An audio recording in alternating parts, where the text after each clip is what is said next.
All right. Welcome once again to Making It in the Music Industry, a podcast presented by the Emporium Live. We thank you for joining our live interview this evening with Tyler Hinkleman of the group Cocoon, better known as Earthlyng. I'm your host, Wallace Totier, where at the Emporium Live, we do our best to bridge the gap between venues, bands, and fans.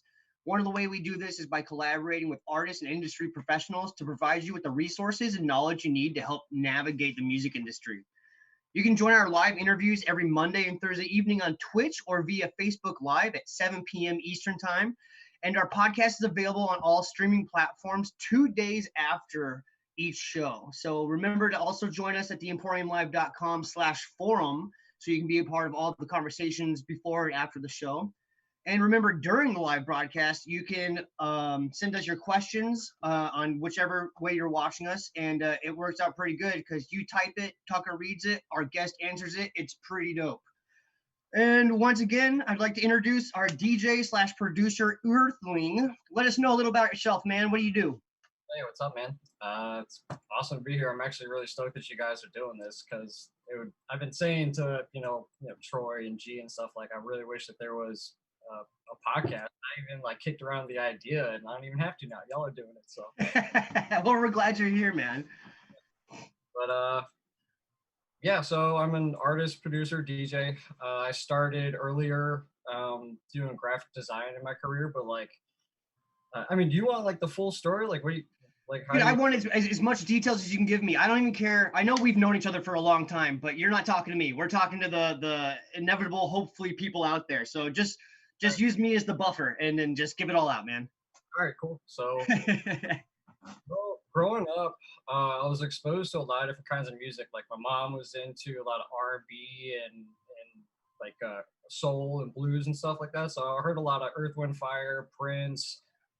She liked Aaron Neville a lot. She liked Mariah Carey a lot. So when I would be with my mom, I'd be spending a lot of time hearing that stuff in the background. And then when I was with my dad, he'd be listening to all kinds of rock. So Led Zeppelin, Pink Floyd, Metallica. Nice.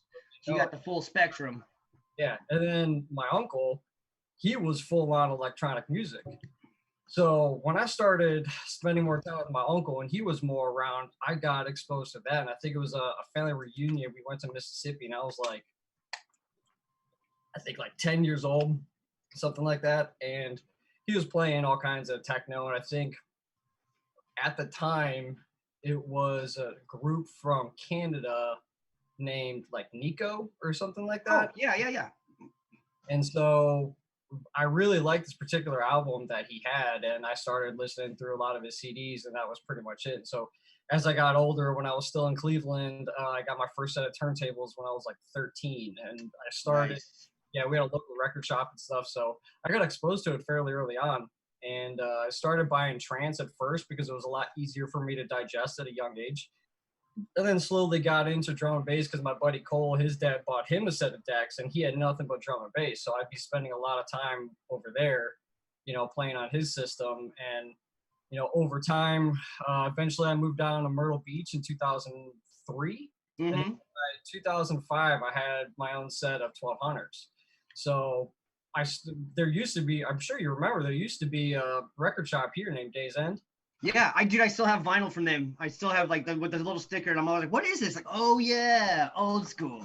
Oh yeah. So at the time, I had probably gotten a third of my drum and bass record from that shop, and the rest of them were all online orders. But at about 2005 is when I started to actually consider producing. And at the time, I still had a mix of trance and drum and bass records. So I started trying to produce, a little bit of trance and a little bit of jungle. And, for probably the first, 4 or 5 years, at that time in 2005, there wasn't that much tutorial information online. You know what I mean? You couldn't just plug in how to produce dope tracks in FL Studio. You know what I mean? Yeah. In 2005, there was very minimal stuff. So I moved back to Cleveland from 2006 to 2008, and then I moved back. I was here summer '09.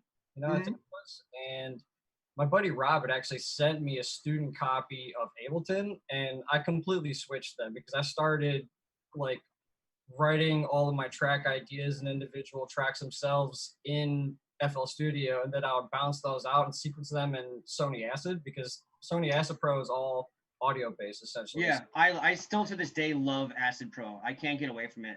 It was great. I mean, at the time, you know, I'm sure Ableton was able to do what I wanted to do, but I didn't realize it.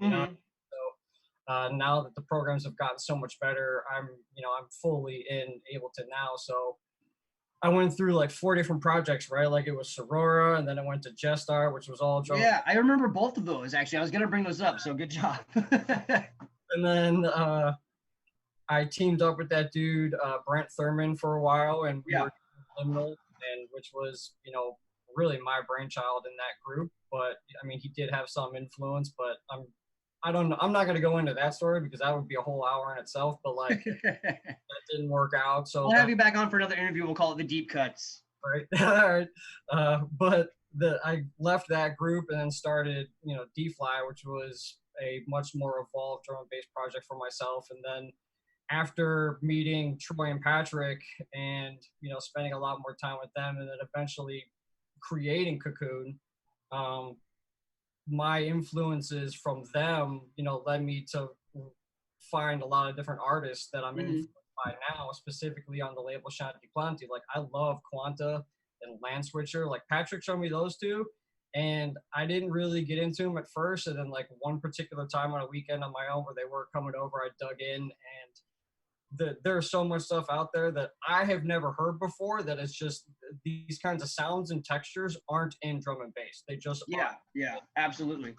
As much as I love drum and bass, and as long as I did it for, like, I'm someone who constantly likes to get inspired by new stuff. That's how I get creative, is hearing new things, seeing new things, and those give me new ideas. If I'm just hearing the same recycled stuff over and over, it becomes a little monotonous for me. And so my creative ideas seem to reflect those things that have already been previous ideas. And that wasn't really doing anything for my love of creating music. Like I had a lull where I was just like, man, I don't even know if I want to do this anymore. You know what I mean? Like it seriously was considering just hanging it all up completely. And when I started listening to a lot of Psydub and some of this Psytrance and, halftime, or more like left field, like trippy left field based stuff, like all that completely changed. So I started Earthlyng to begin, this kind of journey that the sound that I'm trying to make now is a compilation of all the genres that I love and used to write. It's a little bit of trance, it's a little bit of dubstep, it's a little bit of halftime and drum and bass. So like it's and all the artists and people working with you right now in Cocoon, I feel like you guys have all you sound different from each other, but you sound good enough to be in the same group. Does that make sense? Like it's amazing how you guys have all kind of gotten onto this cloud of reason. You know what I mean? It's amazing. You guys have some, especially for the Myrtle Beach scene, you guys have a way different attitude towards a lot of stuff and a way different sound. There's not too many people hitting the way you guys are right now.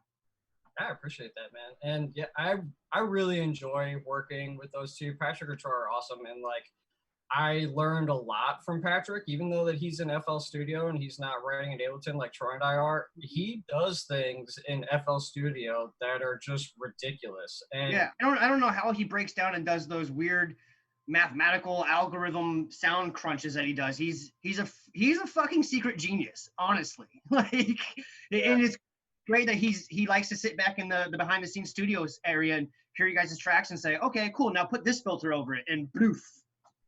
Yeah, he does some crazy stuff with his sound design, and he does a lot of things that, quite frankly, I'm not capable of doing.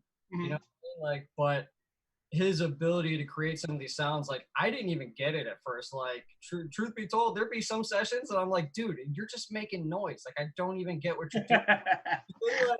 But then like once I started grasping like psychedelic sound design more, it made way more sense, because when you start making some of these weird sounds that don't even sound like anything that's useful, when you start adding different effects to them, it completely changes the tonal quality of the sounds, and that's how you get a lot of this liquidish kind of texture, Yeah. vibe in a lot of these tracks that are coming out now by some of these people on Shanti Planti and even like guys like Mindex and stuff like that. Like they have these liquidy textures and stuff like that. There is an absolute way to make them, and if you figure all that stuff out, you can start adding this whole new soundscape to your tracks, and it creates for me something that's almost like visual. You know what I mean? Like for sure. That like put you in a space somehow. You know what I mean? That you envision yourself somewhere while you're hearing what's going on. So, I've got a lot of that influence from Patrick. So. That's awesome. That's super awesome. And hopefully he watches and listens to this interview, because I would love to have him on one day just so we can pick his brain about his coding. You know what I mean? Sure. But also, I know you've been working on music for a long time. We already went into that, which is awesome, and mentioned some old fucking creation names, which is great. But I mean, I remember you from Hollywood days back in Surfside. Remember that? So, what was your studios, like the programs and your hardware looking like compared to what you've got now? Because I know you've stepped up in a few different ways. Okay, so back then I was using a set of Mackeys. I think they were MR5s. Okay. Do you remember that dude Sepp and that other guy that started that head shop on 501 Cup of 420? Yep. I actually brought my monitors out there one day to paint that wall that I did in the hallway. Yeah. I left them there, but then before I got a chance to go back and go pick them up, this is totally my fault, but before I had the chance to go back and get them, they got raided or whatever because they were running a shitty business. Yeah, so I remember that specifically. I confiscated everything and I lost my goddamn monitors. So dang, that's rough. Yeah, that sucks. So, but right about at that time too is when I was working with Liminal. So I kind of changed from having these MR5s to move. At that time, I was still doing FL Studio on Sony Acid, but then I moved in with this dude that I met at school. He's in one of my design classes, and then that's right around the time that I met Brent, and we were running Brent's KRKs. Okay. So at that time, I didn't even have a basic interface. I was still just plugging my headphones into the back of, the computer, and we were just like running on USB or whatever. It was not really a legit setup at all. Yeah. But it worked for, plenty while. And then when Liminal split and Brent took off, I had to get my own set. So I got a cheap set of monitors. They were Rock Mills or something like that. I forget the name, but they were super cheap. It was like $125 for 2 5-inch monitors. And then when I moved out of there and I'm now living in my grandparents' second home, I was able to upgrade a little bit. I got an account with Sweetwater. And so now I have a Scarlett 2i4 interface, which I do not like, but it does the job. And I have a set of PreSonus Aris 66s. Okay. They're a mid-top mid, so there's 2 speakers and a tweeter in the middle that's set just up above them. And those are set in a horizontal plane. And then I also just got this. It's a Novation Launch Control XL. Troy actually suggested that I get this thing because I wanted to be able to do some more live automation and do some more MIDI mapping that I had not done until Troy was like, "Dude, you really should do this." And I just I hadn't for a while.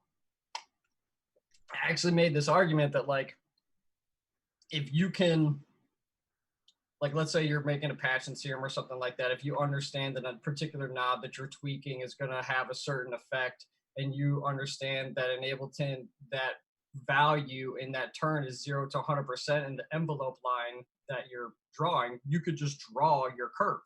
Right? Okay. You could theoretically draw every single thing you needed to do, and as true as that is, it is way faster to record it live. And then you're also getting a nice little live feel to it that feels more real. So it might take a couple extra takes to actually get it done, but it's more vibey and you're actually putting more of you into it rather than just drawing a bunch of dots and curves and stuff. So that's pretty much what I'm running now is Ableton 10, this Novation, these PreSonus, and then one particular thing that I use a lot, pretty much all the time, is Slate's, full plugin suite. And their virtual mix rack is amazing. If you're looking for any kind of analog emulation plugins for tubes, saturations, console type sound, compressors, EQs, the whole thing, get Slate. They have an amazing deal. It's like, I think it's like $15 a month on the low end, and that's like a contract, and then you can pay like $25 a month, and that's no contract, and then you can pay like a year, and it's like $180 a year, something like that, and you get their entire plugin suite, and it's like 30 different things. Like you would, if you wanted to pay for them all on your own, you'd be dropping like $3,500, and you could have Slate's plugins for like 10 years on their subscription, and you'd still be under the amount that you would if you were to just buy them outright. Nice. That's awesome. Thank you for the tip right there. That's good. I'm gonna actually take advantage of that myself. And they give you an iLock, so if you ever run any other plugins that need an iLock, you didn't even buy the iLock; they give it to you. So, yeah. Amazing. So, all right. Well, with that said, let's see. Since you've been through so many groups and name changes and all that stuff, and you've obviously produced a lot, is there any let's see, how am I trying to this? Like, who do you use, or what do you use for like a PRO, like your distribution for like performance rights organizations, or is it all just like digital at like right now? Okay, so there's what, ASCAP and BMI technically. Yeah. I am pseudo villains of our generation. Technically, I am a member of BMI, but I have not registered a single track, mainly because all of my releases under the previous names are all on drum and bass labels that virtually get zero sales. You know what I mean? Realistically, if you're making sales, they're from DJs because they're going to play your track. And even if 1,000 DJs buy your music, you're not really making a whole lot of money after the distributor takes their cut and then the label takes their cut. Yeah. And to be honest, I don't know that I've ever even sold 10,000 tracks. You know what I mean?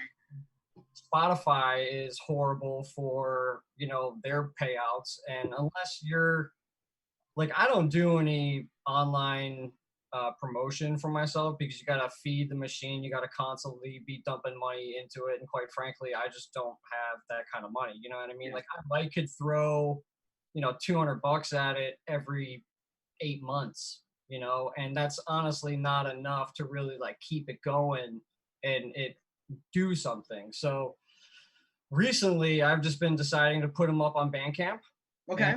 Once I build a body of music that is worth showing, like, because I don't want to do a bunch of mass promotion. There only be, 2-3 tracks, which there are 2-3 tracks on my Bandcamp right now. But what's the point of spending a ton of money and investing a lot if there's not a whole lot of content for people to consume? So I would much rather, take the time over the next, however long. I don't even have a projected date on it because every single time I set a goal for myself, I realize that something's going to take way longer, So, I'm just taking my time and, like I said, just working on building the body of tunes. Like 2 of the tunes I think you guys may or may not play tonight are going to go on an EP together, and I'm going to work on like a 4 to 6 track EP through this year, and then maybe try to release it at the end of the year, and then that'll give me, it'll I think that'll look a lot better on my Bandcamp or my SoundCloud or in ways of promotion anyway, because there's more to check out, Right on. So, cool. And speaking of tracks you might be putting on a newer EP, if you want to go ahead and shout out one of those tracks for us, Tucker will get it set up for us. We'll go ahead and listen to one of those. Yeah. So the most recent one would be Coronal Mass Ejection, and I'll give you a little spoiler, but there's actually a Terrence McKenna quote in there. So okay. Yeah, I've been seeing a lot of stuff with Terrence McKenna, and I actually tried finding something that was kind of geared more towards the name, but the name was more just because of the time that we're in right now, this whole silly ass Corona bullshit. So I'm gonna make a Corona tune that's not like Corona. So. Right. All right, cool. Well, let's check that out. It's Coronal Mass Injection by Tyler Hinkleman, Earthlyng of Cocoon.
Into a world unseen by others and then returns. This really is the bridge back to the archaic shamanic function of the artist.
Welcome back to the conversation. I hope you guys all enjoyed that track, and that was the newest one from Earthlyng, Tyler Hinkleman, our guest here.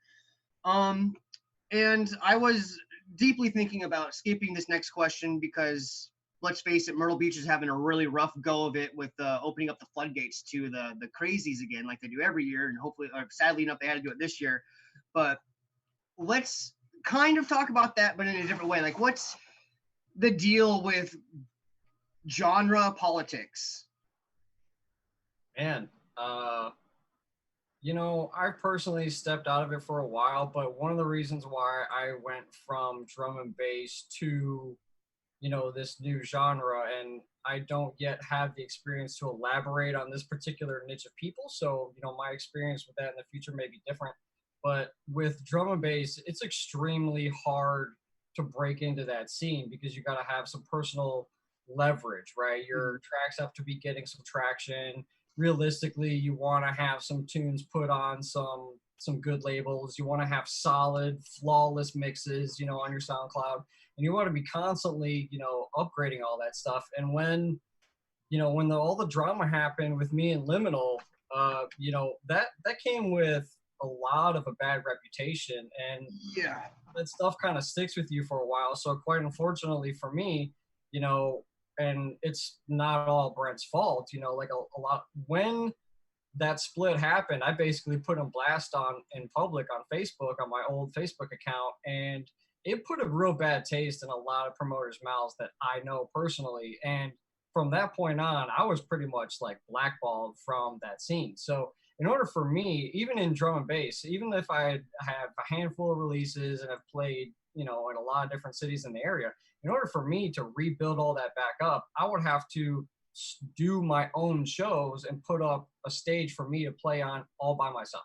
Yeah. And when I was in Myrtle Beach doing the Transcend shows, that's essentially why I did those, because I wanted to play here in Myrtle Beach. Like I wanted to set up something that people could come do and give myself an opportunity to also play some music, because that's one of my favorite things to do, and the first few did really good, and then the last one kind of tanked, ironically, and I happened to actually be working with Brent on the last one. So we brought in an artist from Chicago, Diotrix. We brought in this dude from North Carolina. We brought in Dank Sinatra from Florida. And so we had a lot of different artists that cost some money. And when it came all down to it, I ended up losing a bunch of money because I had to charge $10 at the door. And what I found out real quick is that people did not want to pay $10. They'll pay $5 all day. Yeah. They don't want to pay $10. So we could have had a packed bar, but like literally everyone turned around and went right down to International because we were at Pirates Cove in North Carolina. Oh gosh, yeah. Like that last show, everyone was like, $10, fuck you. Like, we're going down the street for free. And so occasionally I walked out, and that night International was a packed fucking house, which was really unfortunate. We probably lost about like 60 heads that night that could have been in there that would have helped us, almost break even. And so, I lost a bunch of money that night. And what I realized is that in order for the Myrtle Beach scene to really get things going and even bring new people in, you got to hit every fucking corner of the city. Like, you got to go to the colleges, and to go to the colleges to go promote there, you have to go into like the administrations and get permission. Because if you just flyers around, they'll fucking send security out there, and if you don't leave, like, it's littering technically, so they can bring a cop out there and fine you for every flyer that you drop. So like, if you do promote there, you got to nail these things to bulletin boards in the hallways. So you got to schedule time to go do that. You got to, spend money out at other bars, dropping flyers around. You got to go walk around, talk to people, because like we were saying before, in the little break, not all of these people are online, and you might not know all of them on Facebook. So even if you were to pay for a promotion for an event in the area, if you don't know how to narrow that search all the way down to the very specific people that you need to get to, you might be sending your ad to 1,000 people that only like country music. You're not even going to get them to come out. So it's, when I stopped doing the Transcend shows, I realized real quick that like it's an all-in kind of thing. You have to drop all of your money into it. You have to, when I was doing Transcend, we also had an art show. So one of the ways I was able to help pay for that is I had to rent grid wall space to the artists. And so I would get the grid wall from a local shop, which is Studio B out in Market Commons. So I fucking love those guys.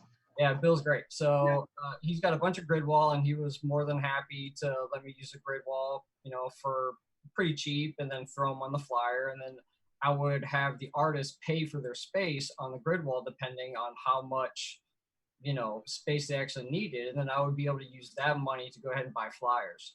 So there's a way to get it going, but again, then at that point, you have to keep up with all of these people. You have to constantly be out there, promoting.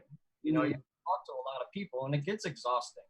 You know what I mean? Because you have to kind of sell this event to people, and not everyone likes electronic music. Not everyone likes this counterculture stuff because it does come with a stigma of drugs and all this other Yeah. as much as that. It's almost worse than just like regular rock and roll these days with that stigma thing, which sucks. Because for a lot of us, like you and I have both kind of grown up with it, so like we don't see it or even think of it that way. But there are people out there that they just instantly associate it to, and I'm actually not going to say the names I was going to, but certain types of artists and people just taking whatever they do. But you don't have to. Like the music is just like any other music. It's going to make you feel how you want it to make you feel when you listen to it. You don't need anything else to do it. And it's hard to get people to realize that.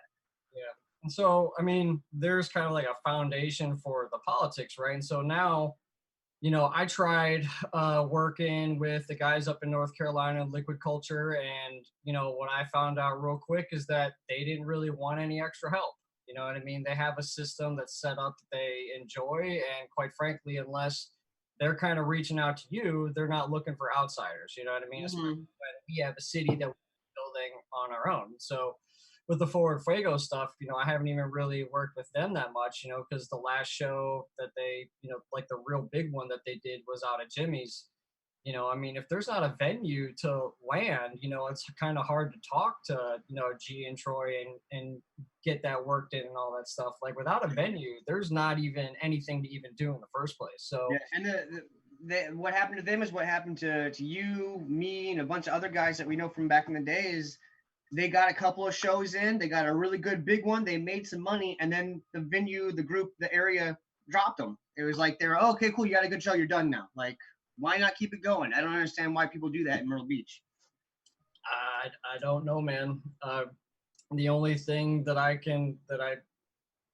keep going to is the fact that the people that run these venues just don't want these kinds of people in their establishment. And it's shitty to say, but I honestly think it's the truth because, No, I'm laughing because I'm agreeing, but it's just funny to hear someone else say it, Well, I mean, yeah, these kids like to have fun. So, when they go out and these people who are far more conservative than anybody that's, in this music scene and likes this counterculture, I think it is a culture shock for the venue owners. And so, okay, yeah, fair enough. I think, and I don't know that any of these people aren't open-minded enough to continue it. I think it's more or less finding the right place and explaining to them what it is. And they actually have to, I think, maybe be taught about the culture and stuff like that. And it's maybe hard to do that. Like how you gotta like literally go out and have a business meeting with a bar owner and say, hey, this is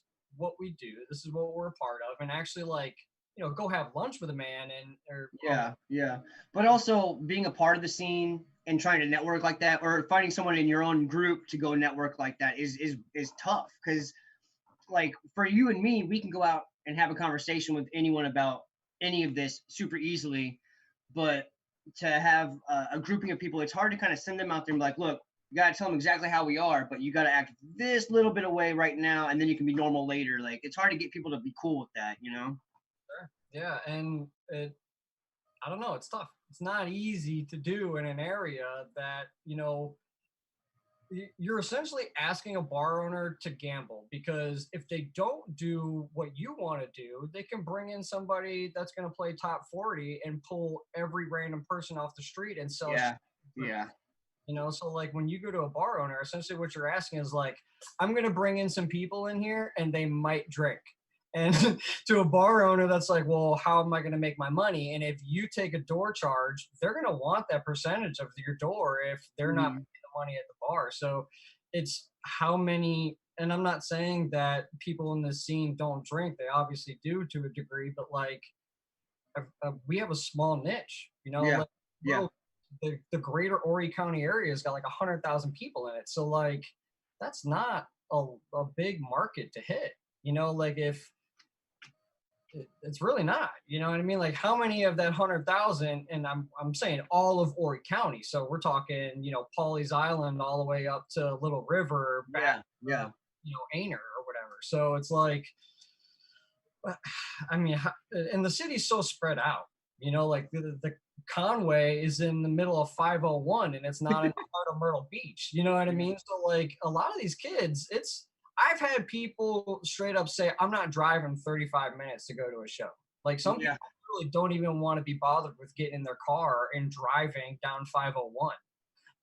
Like, yeah, it's true. But I remember when you, me, and Leaf, and DJ Screw Loose and all that, when we were hitting it real hard, we were so stoked to drive 35 minutes, 45 minutes, an hour to another show just to keep supporting. And it is really hard to do it out there. The sad thing is Myrtle Beach, where you guys are right now, could be a mecca for underground music because there's so many producers and DJs out there. But one of the other problems is because it's so hard to get shows out there, inevitably you guys all end up butting heads, and you don't need to. And it's really hard to work together because it's so spread thin, you know? yeah. Well, and on the other, okay, this is going to be like a good side of all this, and I think Troy mentioned them a bit, but the Wavecraft guys are, Yeah, he did bring them up. they're young, and from what I think I understand, they've done a bunch of shows in Charleston. I think maybe they've even done something in Wilmington. You'd have to reach out to them and ask them, but Drew and Skylar are, you know, they seem like some pretty cool kids, and you know, they run their Wavecraft Collective live show thing, and I enjoy that. I send tracks into there, and I like listening to, you know, the different guys that send them stuff and hear their tunes, and I think it's a good way to kind of like gauge the new up and coming producers and see if there's anybody that you want to collab with, or you know, things like that. So for me, that's how I've been kind of trying to give myself some groundwork on, all right, what can I do to like actually expand this and start making some good connections. And so I think the Wavecraft kids are a good option for that. And maybe having them help find a venue or assisting them in finding one would be a way to do it, because we're a little bit older than them. Like they're in their mid-20s, so they're going to be able to reach out to a younger group, and might actually even bring in a vibe and an attitude to the pitch to a venue that is a little bit more refreshing than maybe somebody who's in their 30s. You know what I mean? Yeah, like, true. There's like an undertone of our experience being a little bit, you know, older that might not be attractive to a venue owner, but maybe young kids who are still excited to go out and get shit faced at the bar. You know what I mean? Yeah, for sure. Isn't exactly the best motivation to come out for an event, but again, thinking like a bar owner, that I think that might be more attractive. And I don't know how much stuff they've done here in Myrtle, and I don't know, I think they would be a good option to, you know, potentially work with them. And so maybe when all this COVID stuff is over with, I'd like to get up with Drew and Skylar and, you know, talk to them and, you know, whatever, you know, to see, you know, what kind of common ground we could work on, whether it be, you know, shows, tunes, whatever, you know, because it's a whole new group of people that I'm not privy to at all, you know. Yeah.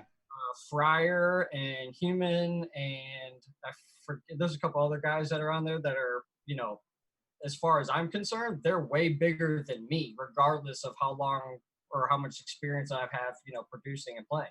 So it's a good group of guys to definitely be involved with, and I think it's just going to take some patience because of everything that's going on right now. Yeah. So, well, we'll definitely look into them and see about getting them on the show too, since you're plugging them like crazy right now. That's awesome. But with that said, let's go ahead and check out another track of yours. This is the remix you did for Mothman called I Wanna, and I think we did play his original track of it last time he was on, so it'll be fun to have the remix on this time. Let's go ahead and get Tucker to set that up, and we'll listen to that track real quick. Awesome. Oh, yeah. I love the original, by the way. Yeah, it's super.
Welcome back.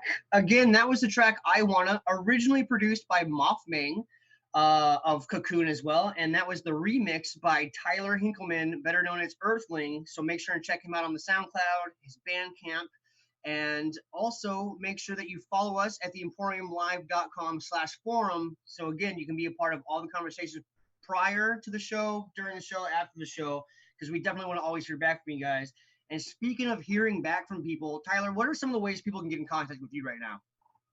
Well, y'all can find me on Facebook. You just look for Earthlyng, and Earthlyng is spelled with a Y. So you could search for that, or you could just search Tyler Hinkelman, and there should be that little, nickname caption, Earthlyng. Yeah. You can hit me up there anytime. My email is earthlingmzk@protonmail.com. And then on my SoundCloud, I'm on there pretty frequently. So that's Earthlyng_official. So. Good deal. Good deal. And speaking of your SoundCloud real quick, a lot of those thumbnail arts, I think you've designed a few of those yourself? Yep, all of them. Oh, nice. Okay, I was unaware of that. I actually thought that maybe a couple of them were Troy's. It looks pretty familiar. So it's good to see that you guys are doing like not just a good collab on music, but also your art styles are just killing it right now together. That's awesome. Cheers, man. Yeah, I actually designed this moth logo. The one that almost looks like a computer chip, but a moth. Yeah. Dude, that thing is so sweet. I love that. Cheers, man. Yeah. Yes, you guys need to start doing T-shirts. I'm telling you, I might know someone who could help you out. Yeah, well, we'll talk about it after the podcast, or we'll figure it out. Absolutely. So pretty simple question. I know that most of our conversation this evening has been very detailed and more actually driven towards the point of what we're doing this for. But I always have to ask, what inspires you personally every day, every afternoon, every night to keep making music and waking up and wanting to do it? So this is actually the same as it is for Troy. It's very much like therapy and catharsis. Like writing music and being creative in general has kept me out of trouble. Like if I didn't have an outlet to be creative, I probably would be in jail. Like legitimately. Like I had kind of a rougher upbringing, and so I don't always react the best as an individual to certain situations. And, I'll be 33 this year, so I've grown a lot, but some of my worst days, I've started my best tracks. Right on. And so a lot of that is that therapy and just, transmuting that energy into, some music. And that's not necessarily to say that my tracks are full of angst and pain necessarily, but it's a way for me to, what's the word I'm looking for? Dispel like some of your feelings.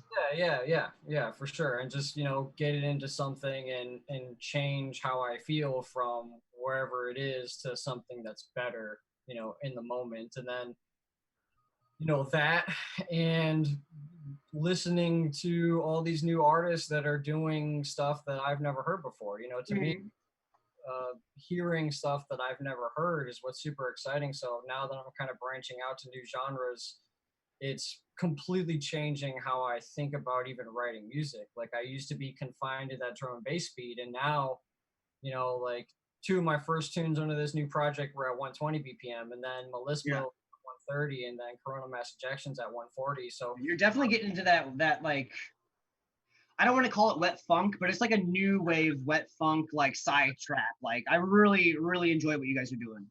Troy called it elf step. That's great. That's awesome. That's actually not bad at all. So I know we touched on this question a little bit earlier, but I want to get maybe a little more detail on it.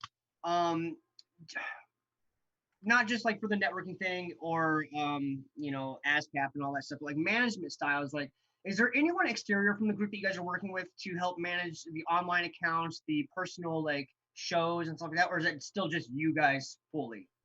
Yeah, it's just us together for now. I mean, typically that kind of thing doesn't even become an option for you as an artist unless you have an established base for yourself. You know what I mean? You probably would have needed to play several shows. You need a body of work. And we're still very young as a group. We just put out that one EP, and we have 2 more tracks in the works, but without consistently working together. And then again, this Corona thing is, put, a big hold on that for a while. It used to be, we'd be up every weekend writing tunes, and then, people will just have certain life things that they dealt with. I think Patrick's parents got sick, one weekend, or he got sick, something like that. So we didn't, and then I think Troy went out of town. So that was 2 weekends we didn't work. And then. Yeah, I think I definitely stole Troy from you for a week or so for that Florida trip. I think I remember he went and hung out with you guys and mixed tunes on setup. So, and all that's great. But eventually we're going to have to get back in the studio. And so we'll probably here we'll, go hard on the tunes. And, it's just, 2020 has kind of put a big break in between what we normally would have been doing. So, until, I would really like if we had some kind of management or an agent, so to speak. Yeah, maybe just even a PR, to be honest. Yeah, and for it to be done very well, it's probably going to cost a bunch of money. And again, that's something that, Patrick, Troy, and I don't really have a plethora of. Yeah, understandable.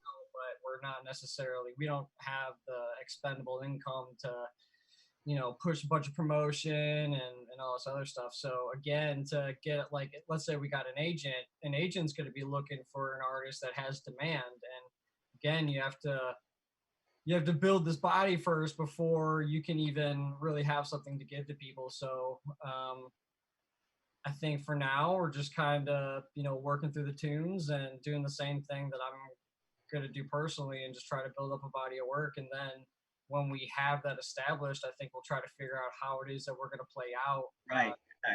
We all come from very different backgrounds, right? With Patrick hasn't really played at all. So he's very new to either way, whether he plays with a controller and a DAW, playing out of Ableton. Yeah. Or on an actual set of, CDJs or something like that, which is playing individual tracks out, on a, essentially a turn setup. So it's two very different things. And what I would like to try to do is actually set up a 4-track or a 4-channel mixer and have Troy running his audio into the 4th channel of that mixer, and then me be able to mix on the decks while Troy can mix in and out of me using that 4th channel and in his Ableton. Yeah, so, I love actually when I've seen people do that before. It's always fun. I remember some of the first DJ crews I was with, that was one of the things we did. So there was always someone scratching while everyone else was mixing, Yeah. We totally could do that. It's just a matter of, trying it out and setting up a time to do it. It's a lot of experimentation, and then it's like the trial and error, figuring out, okay, do we like that or not? So, and if the answer is yes, then there's a whole period of practicing and, working out a routine to make it work out. And then if it's no, then it's figuring out, okay, well, which one of us, Troy or I, is going to kind of bend the knee a little and move to the different presentation of right. Whether it be, Troy mixing on decks or me moving to mixing in Ableton. And now I have this Novation, launch control. So, in theory, I could do it now. I would just need to set up on a laptop. So it's, all that's in the works, and it's all something that, is down the line, but, we just got to figure it out, and hopefully this Corona bullshit will be over with so we can start getting up and, everybody's confident that, anybody's sick and all that shit. So once I think everybody's comfortable and we pull that trigger, then, game on. So. For sure. So you're talking about a little bit earlier that you guys had just put out an EP, and I wanted to talk about the EP Talisman real quick. I definitely want to know a little bit of the background. How did the Talisman come about? What was the drive behind it?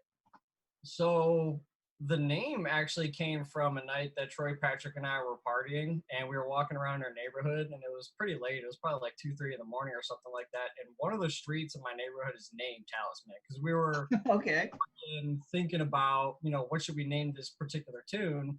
And, he thought of that, and it was a great name. We all liked it. And it, what a talisman is, it's like a symbol that embodies a lot of different things. It could be for protection or, attracting certain things, all this stuff. So each of these tunes, they all, 3 of them I started on my own, which was Mirror, Undertow, and Syndicate, but they were all like, you know, baby step ideas. It was just the rough ideas. And then when they started coming over, it was like, well, what do we want to do? Are we going to like just put our different artist names on a collection, or should we just go ahead and make a collab group?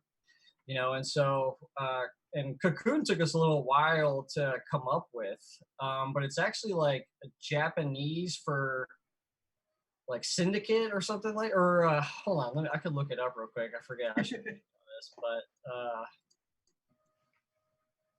yeah, I remember when you guys first started doing Cocoon and the names you guys were coming up with. I honestly had this whole like personally in my head, or maybe it was a fever dream. I don't know. I thought you guys were trying to do like Godzilla anime characters or something. Like I had no clue what you were doing. Right. So Cocoon it stands for precept. So it's kind of like a writing, so to speak. And so Troy, I think Patrick and I all are influenced by very maybe like cryptic type art. You know what I mean? Yeah. We haven't actually like written out the full thing, but like each letter is going to have a certain meaning that gets like kind of like laid out in kind of like a precept, you know, writings that the group can like follow as a sort of like, you know, personal moral group code. Mm-hmm. Kind of. So I think, I mean, I would have to review all of that because I mean, it's been a long time since the three of us actually sat down and talked about it. That was more in the beginning of that. So the group now is a little over 2 years old. So that was like right in the beginning of that whole thing. We went through a good little stint where we were trying to build the concept and all of the meaning and the symbology behind it.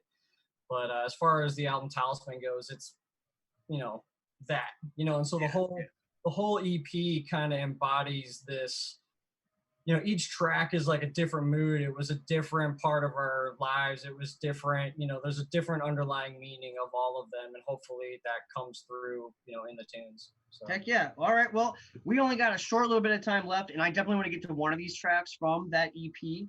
I'll let you make the decision on Mirror or Syndicate. Which one would you like to listen to? I mean, my favorite on the whole thing, honestly, is Mirror. And okay, let's go ahead and give Mirror a listen to, and then we'll get right back to you guys.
All right, we are back for just a few more moments. That was the track Mirror off of the Talisman EP from our group Cocoon, who Earthlyng is pretty much the the guy. He's the guy of that group right now. He's pushing the shit hard, which is awesome. We really appreciate your time spending with us, Tyler. We really, really appreciate you. And to be honest, with as much as we've talked, I think we're definitely going to try to get you back on because I know you've got a lot more to say. But we are running out of time. If there's anything you'd like to say or plug, take a few moments and do that. Yeah, for sure. Well, I mean, I definitely want to give a big shout to Patrick and Troy because honestly, that Cocoon EP would not be what it is without them. You know, so even though that I started the initial ideas of 3 of those tracks, like they had a tremendous influence on how those tunes turned out. And so, you know, big shouts to them because honestly, I wouldn't have even started the whole Earthlyng project without knowing them, you know, so big love to those guys. Heck yeah, that's awesome. That's awesome. And you know, hopefully in the future when things get smoothed out, we can get Patrick Kaleidoscoptagon, I believe his name is, right? Yeah, okay. Damn transformer of a name, dude. I love it. But yeah, well, hopefully then we'll get the whole Cocoon crew on at one time. That'll be great. But with that said, you know, thanks everyone for tuning in tonight. We really appreciate everyone for watching the live stream. We appreciate everyone for following us on all of our platforms right now that we're doing the podcast on. And if anyone has any questions later after they hear this show now or later in the future, hit us up on our forum page at the Emporium Live /forum. And, you know, you can follow us on any podcast streaming service, especially right now, Spotify and Apple Music, in which on Apple Music you can leave a comment and all that stuff. And we want to know what you guys think. So please give us all your wordage. And then also don't forget on the 28th of this month, the last show we have of this month, we're going to have Bassface on, the Bassface crew. And that should be an interesting one. I think we're going to have like 4 or 5 people at one time. So I'm going to freak out. I don't know how to do that. And let's see, what else do I have real quick to say to bring up some time? Yes, thank you literally everyone who donated and watched our 2-day little festival thing for our COVID relief fund. We donated so much food. We had so much fun. Thank you to all the artists, all the performers, and especially just the people who joined us on our Twitch stream, the Facebook Live. You guys killed it. You healed it. Let's put it that way. Y'all healed it. It was great. The first day I wasn't able to be a part of too much. I still had fun just sharing stuff. Second day I definitely was dancing by myself in my bedroom, having a blast, and definitely helping donate and all that stuff. So we really appreciate that. But yeah, I guess that's it, guys. We'll catch you next Thursday on the 28th with Bassface crew. Thank you again, Tyler. Thank you, Cocoon, the whole crew. And we'll be up with you soon, man. Peace, dude.